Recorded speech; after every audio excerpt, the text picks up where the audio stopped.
सुप्रभात प्यारे बच्चों, स्वागत है आपका हिंदी की ऑनलाइन क्लास में। तो हिंदी में बच्चों हमारा पाठ संख्या 1 चल रहा है। पाठ का नाम है मीकू खरगोश। तो हम इसका रिवीजन कर रहे थे।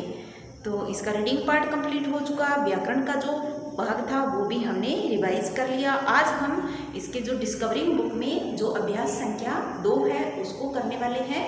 तो चलिए स्टार्ट करते हैं अभ्यास संख्या 2। अभ्यास 2 पाठ 1। पाठ का नाम क्या है? मीकू खरगोश। पाठ 2 का पाठ 1 का अभ्यास 2। पहला प्रश्न देखिए क्या है। इसमें करना क्या है आपको? दिए गए वर्णों को उनके उचित समूह में लिखिए।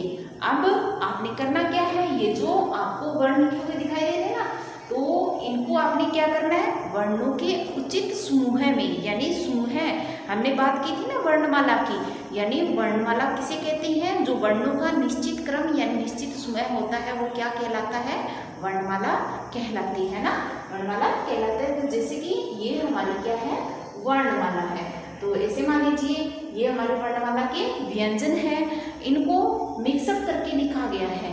तो आपने इन्हें क्रम से लिखना है, यानी उनके वर्ग में लिखना है। तो सभी व्यंजन का क्या है? अलग अलग व्यंजन की हमने बात की थी, अलग अलग वर्ग की बात की थी ना। अलग सभी जो व्यंजन है उनका अपना एक वर्ग होता है। तो जो वो वर्ग है उसी के अकॉर्डिंग इस प्रश्न का उत्तर देना है। यानी हमने बात की थी जैसे क वर्ग की, च वर्ग की, ट वर्ग की, त वर्ग की और प वर्ग की व्यंजन जब हमने लिखे थे वर्णमाला में, तो हमने इन वर्गों की बात की थी कि ये कौन सा क वर्ग कौन सा होता है, च वर्ग कौन सा होता है, ट वर्ग कौन सा होता है, त वर्ग कौन सा होता है और प वर्ग में कौन कौन से व्यंजन आते हैं। तो इस पे हमने चर्चा की थी। तो मैंने आपको एक सूत्र भी बताया था कि आपको अगर वर्णमाला यानी व्यंजन को जो क्रम से लिखना हो तो उसको आप कैसे याद रखोगे। कई बार ऐसे होता है ना कि जब हम छोटी क्लास से बड़ी क्लास में होते जाते हैं तो वो हम वर्णमाला के जो क्रम है वो भूल जाते हैं। तो इसके लिए आपने एक सूत्र बताया था मैंने आपको, कचट तत्।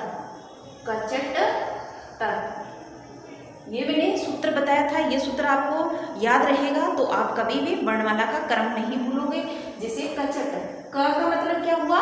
क वर्ग। च का मतलब क्या हुआ? च वर्ग। ट का मतलब क्या हुआ?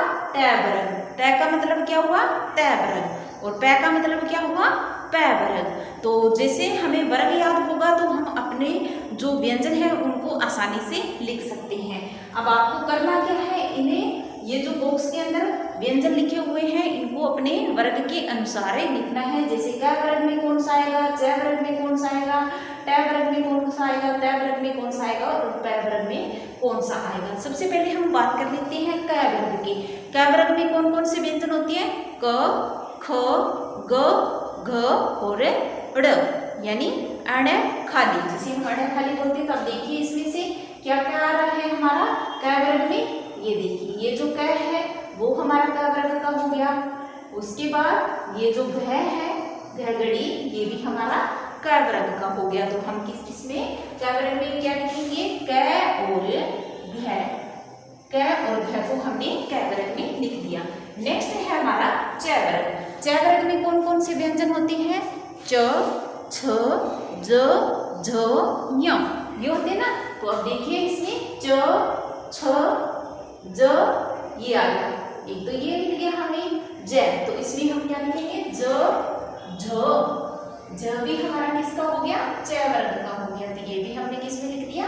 च वर्ग में लिख दिया। ठीक है। उसके बाद है म, ध, न, ट, ये नहीं है तो ये हमारे च वर्ग कंप्लीट हो गया। नेक्स्ट है ट वर्ग। ट वर्ग में देखिए कौन कौन से व्यंजन होते हैं? ट, ठ, ड, ढ, ण, ये होते हैं ना। तो देखिए अब इसमें ट, ठ, ये एक तो ये हो गया हमारा ट, ठ, ड, ढ, ड भी हमारा किस क्या हो गया? ट वर्ग का हो गया। ट, ठ, ड, ढ, ण। ठीक है।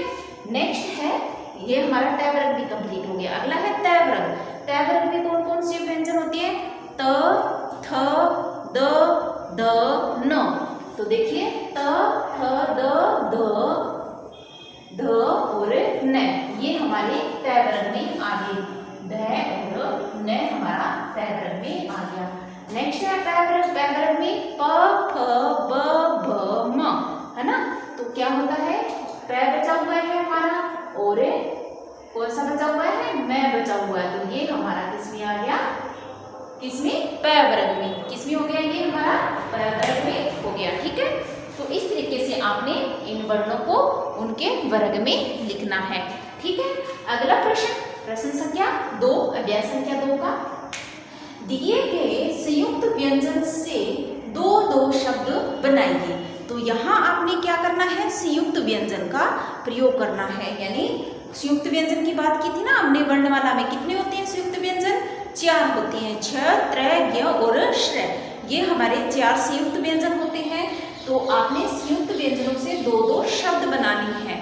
तो जैसे सबसे पहले लिखा हुआ है श्र, श्र से क्या बनाओगे, कौन से शब्द बनाओगे, मैं लिख रही हूँ वो भी लिख सकते हो, और आपको अगर कोई दूसरे शब्द आते हैं तो वो भी आप लिख सकते हो। जैसे श्र से बनेगा श्रम और श्रमिक, मैंने लिखा श्रम और श्रमिक शब्द लिख दिया, किसमें, श्र से। नेक्स्ट ज्ञ, ज्ञानी से हमने लिखा जैसे ज्ञान, और मैंने लिखा ज्ञान और लिखा विज्ञान, ज्ञान और विज्ञान।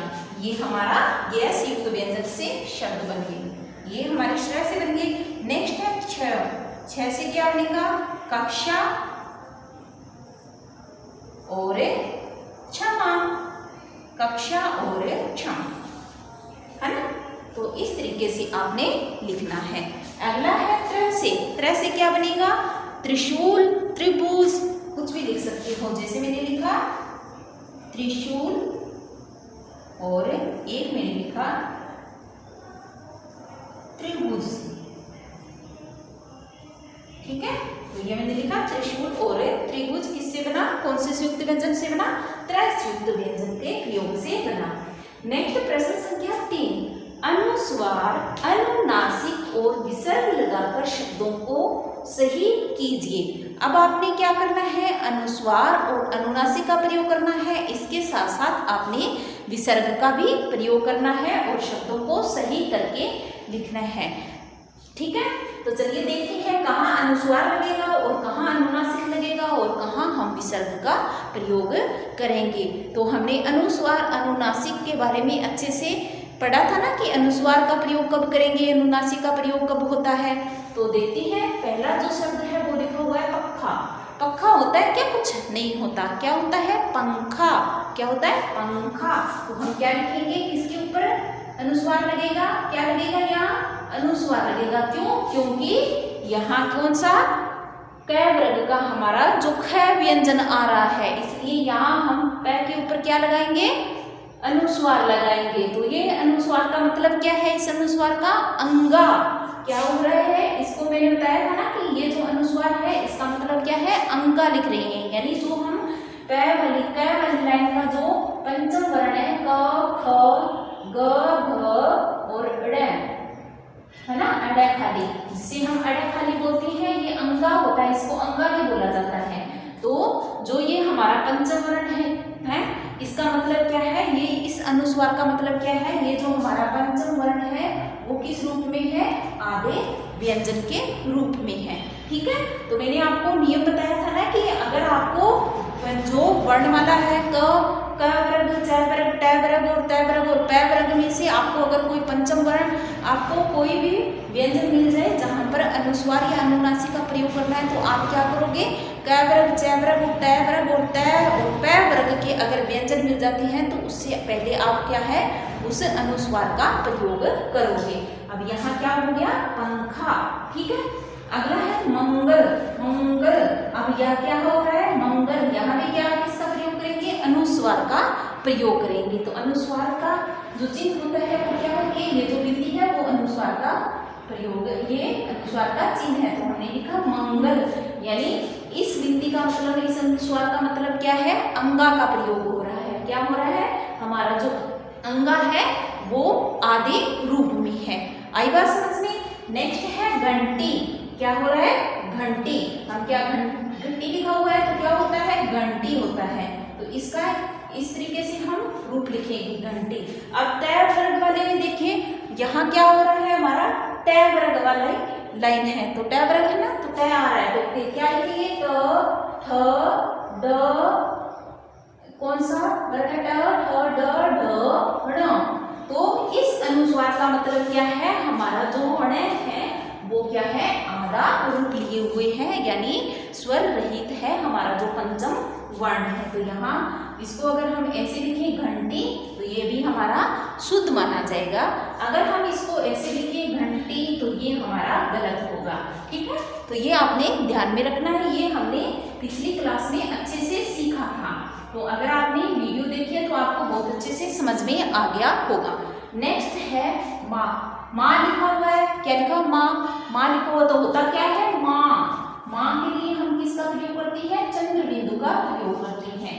तो यहाँ क्या होगा, चंद्र बिंदु का, यानी वो व्यंजन जिनको बोलते समय नाक और मुंह से ध्वनि निकले, वहां हम अनुनासिक का प्रयोग करते हैं। अनुनासिक किसे कहते हैं, जिनका प्रयोग करते हुए नाक और मुख दोनों से ध्वनि निकले, तो वो क्या कहलाता है, अनुनासिक। जैसे माँ शब्द लिखते हैं तो क्या बोलते हैं, हम कैसे बोलते हैं, माँ, है ना, मुंह से और नाक से दोनों से ध्वनि निकल रही है। तो यहाँ हम अनुनासिक का प्रयोग करेंगे, जो जिसका चिन्ह क्या होता है, चंद्र बिंदु। अगला है प्रात। प्रात लिखा हुआ है तो होता क्या है, प्रातः, यानी जो विसर्ग का प्रयोग। अब यहाँ किसका प्रयोग हुआ, विसर्ग का प्रयोग हुआ। विसर्ग का चिन्ह क्या होता है, इस तरीके से दो बिंदुओं का प्रयोग किया जाता है।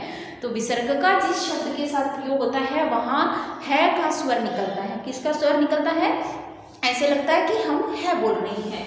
जैसे हम यहाँ लिखा प्रात, तो क्या होता है, प्रातः। क्या लिखेंगे, क्या बोलेंगे हम, है की तरह इसका स्वर निकलेगा विसर्ग का, तो हम लिखेंगे प्रातः। इस तरीके से हम विसर्ग का प्रयोग करेंगे। आगे है मुझ। मुझ होता है, मूंछ होता है, क्या होता है, मूंछ। तो यहाँ किसका प्रयोग करेंगे हम, अनुनासिक का प्रयोग करेंगे, यानी चंद्र बिंदु का प्रयोग करेंगे। तो ये हमारा हो गया मूंछ। अगला है अत। अत को अतः भी लिख सकते हैं, विसर्ग का भी प्रयोग भी हो सकता है यहाँ, और किसका, अनुनासिक का भी अनुस्वार का भी प्रयोग हो सकता है। तो हम इसको अंत भी लिख सकते हैं, अंत शब्द भी होता है, और एक होता है अतः। तो ये अगर हम दोनों लिखेंगे, इस तरीके से दिया हुआ है, इसको शुद्ध रूप में लिखना है, तो हम क्या लिख सकते हैं, अंत भी लिख सकते हैं और अतः भी लिख सकते हैं। ठीक है, ये हमारे दोनों शुद्ध रहेंगे। नेक्स्ट है चांदनी। चांदनी नहीं होता, क्या होता है, चांदनी, यानी कि च के ऊपर क्या लगेगा, च की आ की मात्रा लगी हुई है, वहां क्या लगेगा, हमारा अनुनासिक लगेगा, यानी चंद्र बिंदु लगेगी। तो क्या बनेगा, चांदनी। कैसे बोला जाता है इसको, चांदनी। ठीक है, नेक्स्ट है नम। नम क्या होता है, तो नम इसको कैसे बोलते हैं, नमः, यानी किसका प्रयोग करेंगे हम, विसर्ग का प्रयोग करेंगे। ये विसर्ग का ये दो बिंदियां जो होती है वो चिन्ह होता है, तो इसका मतलब हमने क्या लिखा, नमः। नेक्स्ट है आँख। आँख में होती क्या होती है, आंख। तो आंख में हम आ में कौन से किसका प्रयोग कर रही है, अनुनासिक का या अनुस्वार का, अनुस्वार का प्रयोग होगा, तो हम लिखेंगे आंख। ठीक है, नेक्स्ट है झंडा। तो क्या हो रहा है यहाँ, झंडा। तो हम कैसे लिखेंगे, झ के ऊपर अनुस्वार का प्रयोग करेंगे और डा, झंडा।